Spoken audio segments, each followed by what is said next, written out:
حامد خان صاحب، اس وقت تقریباً تمام سیاسی جماعتیں جو ہیں انہوں نے الیکشن کی تیاری شروع کر دی ہے. آپ کی پارٹی کیسے الیکشن میں جائے گی؟ پلان کیا ہوگا؟ اس پر کیا ابھی تک کوئی ڈسکشن وغیرہ، کوئی میٹنگ وغیرہ ہوئی ہے؟ دیکھیے، اس میں بہت سارے مسائل جو پاکستان تحریک انصاف فیس کر رہی ہے اس وقت، ان کی وجہ سے نہیں جو کہ چھوڑ کے چلے گئے ہیں. وہ تو پہلے وہ تو کبھی بھی پارٹی اس طرح سنسیئر نہیں تھے.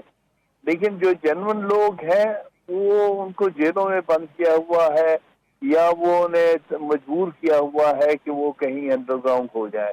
اس لیے پارٹی بڑی ڈفیکلٹی میں ہے کہ ہمارا جو جنون ورکر ہے اور ہماری جو جنون لیڈرشپ ہے وہ نہیں کہ جو چھوڑ کے گئی ہے، وہ تو تھے ہی نہیں ہمارے.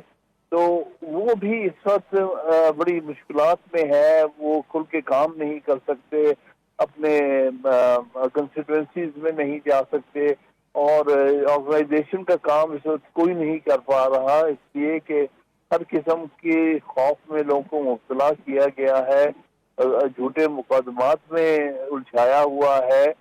لہذا کھل کے کام کرنے کا تو موقع ہی نہیں دیا جا رہا، جو کہ بہت ہی افسوسناک بات ہے.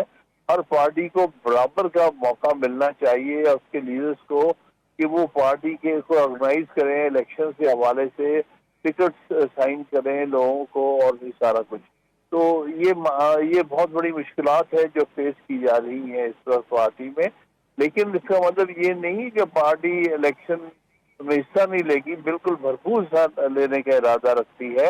لیکن ہم توقع کرتے ہیں کہ اس کو ان کی لیڈرشپ کو ایک موقع دیا جائے گا کہ یہ پارٹی کی قیادت کر سکیں، اور پارٹی کے الیکشن میں حصہ لینا ہے اس میں کھل کر ان کو کیمپین کرنے کی اجازت مہیا کی جائے گی.